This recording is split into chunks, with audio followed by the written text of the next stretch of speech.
Yo guys, Fishing Gen here, back with more Call of Duty Zombies content. Today's episode will be around Blood of the Dead, arguably the best Black Ops 4 map with an amazing map layout, with both using and expanding onto the already goated Mob of the Dead map, a true fan favourite from Black Ops 2, as well as a unique map elements with the Hell's Retriever or Hell's Redeem upgraded, Spoon or Golden Spork as the side Easter egg, Blunder Gap, Acid Gap and Magma Gap wonder weapons, as well as a very challenging map to survive in itself, particularly for new players with even a harder Easter egg to complete, especially on solo. This is episode 11 of the Zombie series with all of the previous episodes linked in the description below. So on that note, let's get right into things. So I guess first thing first, let's begin with an overview of Blood of the Dead as usual within this series. Now, this map is honestly criminally underrated in my personal opinion. Every map I've done so far in this series has arguably been a top tier map of all time, or at least within the game in itself that it was. But arguably, like I said, with Black Ops 4 in itself, this is definitely up there as the best map. Now, I'll be honest, it's not in my number one spot for the best map. Personally, I prefer IX or Voyage of Despair, and that's not saying this map is bad or anything like that. It purely means I just prefer the other two more, and I think they're just more fun to play in itself and have aged better. But if you weren't aware or haven't seen them, episodes 6 and 9 in this series for both Voyage and IX, so go check them out in case you guys want to see everything about those maps that I talked about. Now, in this map, the Easter egg in itself is incredible, very challenging, especially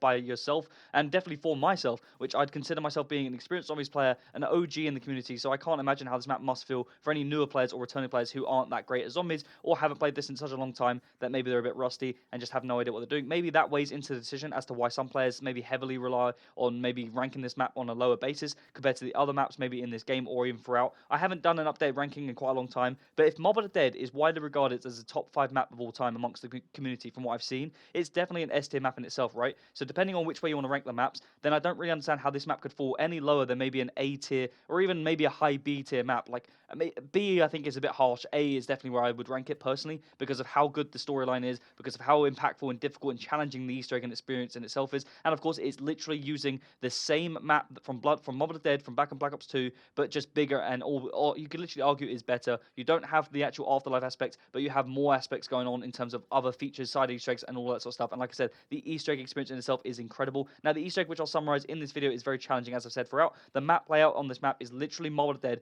but it's just bigger and has a better Easter egg overall, in my opinion, than Mob of the Dead, and a crucial storyline impact, with also an emotional ending, with a very sort of high peak back during its prime, with the map creating a massive discussion point in the community when players first completed this Easter egg back in its day. I recall being blown away when the first time I did this Easter egg and trying to complete it. Like, I literally remember sort of first time it came out, and it took me and my team forever to do this Easter egg. Literally, I think the attempt we eventually did it took us 3 hours plus, and since coming back to it, I honestly forgot how difficult this actually is, this map in itself and the Easter egg. And with the second, or arguably maybe the first step, depending on how you want to deem sort of the Pack-a-Punch step being actually a big fundamental part, but I guess it's like the same standard step for every single Easter egg in the most part. But literally, like the first step, you need a slamming Brutus, meaning unless you do the little side Easter egg for the monkey bomb, you literally have to get, or manage to get them out of the box, of course, any earlier. You have to wait until round 17 in order to get the slamming Brutus, which meant you was already going to be challenged by your round count as it was, let alone the other factors, and completing the portal step is not easy as it is. To have to complete that at a high round makes this map and sort of this Easter egg in itself much harder than it needs to be. So of course, if you guys are going to do the Easter egg and you guys want like guides and stuff, go and check them out, because this is not a guide video or anything like that. But if you guys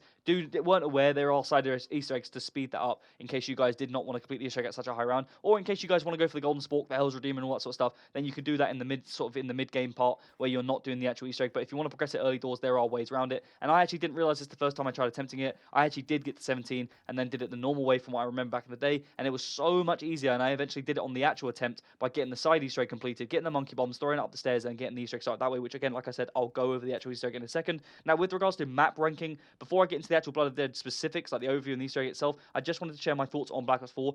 Like, I honestly think this game is very underrated. It's widely underappreciated in the community from what I've seen. Yes, when it came out, it definitely had its issues with the blue screening, the game crashing when too much was happening, especially on like IX and stuff like that. And then DLCs, of course, being debatable for some of the worst maps we've had at that time, of course. And we'll get into them in future videos. I don't want to spend any time going over those maps right now. Like, I haven't even played them at this point. I'm still yet to play those maps, and I cannot wait to get around to them. I've heard some good things and some bad things, but we'll get into them in some future videos. And then other various factors, such as like having no Juggernaut perk and stuff like that. It's all factors like that which sort of brought this sort of down in the rankings list for other players and why they sort of want to criticize it. However, being the first title to follow up Black Ops 3, the greatest Call of Duty of all time in my opinion, especially for zombies, this game was already going to struggle to compete with the sort of peak being so high. Like, COD literally peaked in 2016. I guess Life did as well in many ways. But anyways, back to zombies. Black Ops 4 had high expectation, and I honestly don't think this game gets the respect it deserves. Like, I definitely play Black Ops 3 a lot more. I go back to that every year without doubt, maybe even sometimes twice a year, and like to play those maps again. So I actually kind of wasn't fully aware of what Black Ops 4 was going to feel like.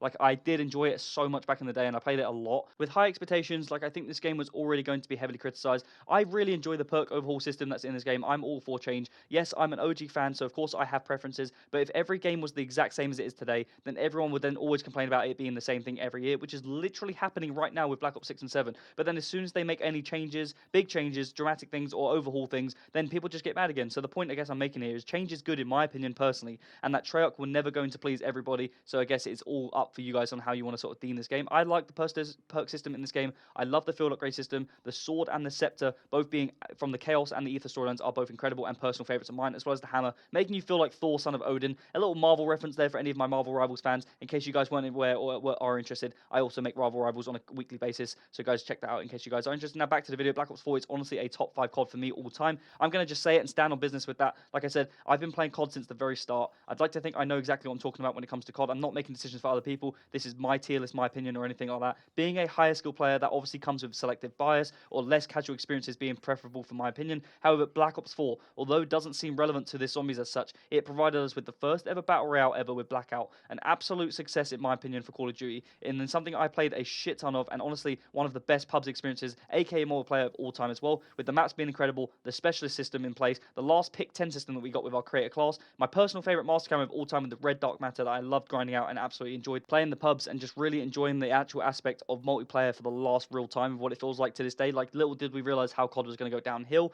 but we're at the time, like I said, I already appreciate the game as it was, and I rank it very, very highly. And for any sort of COD competitive fans out there of the CWL sort of era during this time, or modern day CDL fans, this game also hit the spot in that, in my opinion, for that. For the competitive aspect on this game with the 5v5, I loved it. It was a great COD, a true S tier game in my opinion. Now, I think this is relevant, all of that included, because they still managed to then produce an A tier zombies experience across the board on average, producing and providing 3 maps on launch, the first time that's ever happened. And in my opinion, all 3 maps are amazing. All A tier maps, or even potentially arguably better if you, of course, if you're really, really big fan of it. But in my opinion, all 3 are A tier maps. I wouldn't rank them any higher, and I think it's harsh to rank them any sort of lower. And I think that is a valid take in my opinion. Let me know down below. Am I faded? Like, please let me know down below if I put a lot of thought of this in the last couple of years about COD, where Black Ops 4 ranks and all that stuff. And I think COD obviously has progressively gone downhill since this game. It makes you appreciate that this game had a lot more sort of to offer. And I'd say because you then realize this game actually is good now, providing us with great content, so many maps, and the gauntlet, of course, as well. Just something I wanted to discuss before I get into the main part of this video, because I do think that this game just does not get the flowers it deserves and definitely needs some credit. And then the final point I just wanted to mention before I get into the main part of the video is the map ranking. Remember, one person's list is to their own opinion, and we've got to respect that. Each person's perspective is important in the community. I've seen some players say that Kino Totem from Black Ops 1 and Derice from World at War are the best maps of all time, and I cannot even argue with them, as I understand what it was like to play those maps in this time, why those maps are great, and what makes those maps so special. But it doesn't mean they are for me. It doesn't mean that they are the best maps of all time either. I can't argue with them, because I agree that those are great maps. Now, they don't have an Easter eggs, and without that, I personally have an issue with it, because I can't rank them higher than other maps with great Easter egg experiences like Horizon Tracker, Gold Crovey, or even maybe this one. Although incredible A tier maps though, and I like to think that maps are ranked based on so many other factors. Unless, of course, we're basing them off our list off the same criteria, then there's no real right answer. Is the map a good high round map? Does it have a great Easter egg experience? What was the map like in its prime? What are the map specifics like? Are there any elemental weapons? What was the wonder weapon like? How is the map age? All of these factors are so important, and I guess it sort of leads me onto Blood of the Dead and how I sort of perceive this map. Now, this map in itself, as I said, the Blood of the Dead is a difficult map, no question, but with the Blunder Gap making survival on this map so much easier, being able to easily deal with the Brutus and Hordes, using the Magma Gat and the Acid Gap variants as well, this just makes this wonder weapon one of the best sort of wonder weapons of all time. And then we also got the Hell's Retriever or Hell's Redeemer when upgraded, which is awesome on this map, which of course was reintroduced, a special item from Mob of the Dead as well, and then very cool and unique sort of shield as well, which is very important for this map's Easter egg and requiring the Spectral Essence for various different things throughout, as well as the Golden Spork, something not required for the Easter egg but very useful if you can multitask and get this obtained and easily deal with the Brutus and zombies at high rounds but in the 30 pluses. Now, as for the Easter egg, as I reiterate in every single video within the series, this is not a guide, simply a summary of the Easter egg itself, which I wanted to share my perspective with you guys, my thoughts and gameplay, completing this map officially, because it's literally part of the channel's series requirement. The main goal of this series, in order to upload any map that I want to discuss and share with you guys, if it has a main quest or an Easter egg, I have to complete it in order to share with you guys. Of course, there are some maps which don't have Easter eggs, or some maps which unfortunately you can't do solo,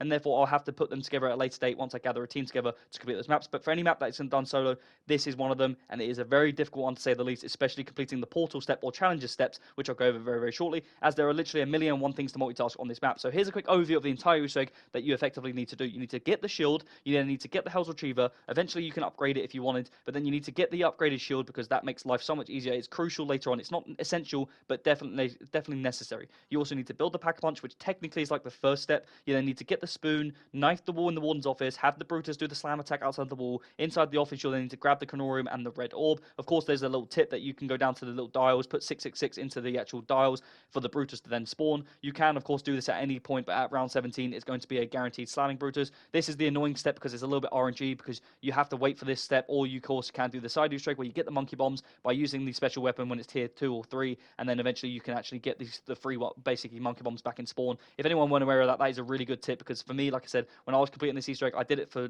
without doing that for the first time. I had to wait till round 17, and then meant I was in such a stupidly high round when I actually got around to doing the Easter egg, whereas if you do the side Easter egg, you can literally get all the trials and challenging step, like the portal's done by round 25 maybe, so I would definitely take that on board. Then you need to get the red orbs, you need to take it for that red orb, take it back into spawn, then hold square on the Canorium, follow the annoying bird round, which will basically be in spawn, sound hole the bird around the map in so many different spots, shoot it with a shield for 3 rounds in a row consecutively, and then on the 4th round you need to obtain the zombie blood, use the sort of Hell's Retriever to obtain the Canorium back from that last burst. You don't Spirit Blast it, because I made that mistake as well, and then you need to head back to the Warden's room, place the Canorium on the sort of Warden's lap, hold square and flip those pages, and then use the shield again to see the numbers, input those numbers back into those dials down at the bottom of the map, and then the lighthouse will shine onto 5 different locations in an order, in like a random order, and you then need to complete the 5 portals or trials or challenges step, whichever you want to call it. Now, the first one that I'll go over in this video is the Simon Says step. Pretty much what you have to do is you have to go back to spawn, activate the portal by using the Spectral Essence and the shield, shoot it, Spirit Blast it, whatever you want to call it. Then you basically have to go down to the actual power room where you have to put the main power on. You have to then complete Simon Says. You have to then activate the first silver machine, and it'll basically, a white light will blink on one of those machines. You have to then mirror that. You have to do that up to 5, a sequence of 5, which changes is in a random order. And then you have to basically, if you do those 5, 3 machines will stay on and sort of have a bright white light on them for about 5 to 10 seconds, and you have to basically remember which 3 there are. On those 3 machines, there are basically like little post-it notes. You need to memorize those symbols that are on those post-it notes. Go back to spawn. Obviously, you need to take the punch card that's in that room, take it back to spawn. You basically put it into like a Gorod Krovi looking machine. Once you're in that machine, you basically turn on these 5 computers that are in your room, or 6, whatever it is, and then effectively they will show a different language or a different symbol, and you need to basically hold square by the hobo code is what I think it's called, and basically you need to hold square on those symbols that you saw, and it'll basically show you the hobo code equivalent of those symbols, and then effectively go into the other power room in the spawn area. And when you're using the shield, you can basically see a spirit that is wandering around using the sort of levers on those machines, and effectively when he gets near to the machine that corresponds to the symbol you've seen, you basically just Spirit Blast him. As you can see, you're going to need this shield a lot in this Easter egg, and pretty much for the most part it's why you need to upgrade it, because it makes life a lot easier. And that's pretty much it. It's not that difficult, to be honest. I'm pretty good at Simon Says for the most part. I've done it with many different Easter eggs, like Horizon Tracker, Moon, whatever it is in past Easter eggs. It's never been an issue for me, so I found this quite easy, whereas I've sort of heard in the guides and the videos, I've seen that a lot of people struggle with this one. The one I really struggled with was the library step, the one where you have the New Industries portal. It goes back pretty much to your spawn, and then you effectively have to kill a zombie in your library, Spirit Blast him, and then basically what will happen is you'll Spirit Blast his spirit, and then it will head towards Michigan Avenue to obtain a spoon, and then try and murder another person back in the actual New Industries building. And effectively what you have to do is you have to drain his essence. You have to Spirit Blast him, drain him, and basically when he gets red, that's pretty much means you've done enough damage, and then when you get back to spawn, you effectively can then just use the trap and it just kills him. But doing that step is actually really difficult, especially on a high round, because you have so many zombies around you. Being able to Spirit Blast him and then maintain constant damage whilst also following the route. Of course, when you know what you're doing, it's pretty easy, but I guess you can literally set up anything in any step in every Easter egg. But this step was definitely, in my opinion, the most challenging one. Then I guess it leads me on to the Morse code one, because again, this is also arguably a really difficult one. I really didn't find this that difficult.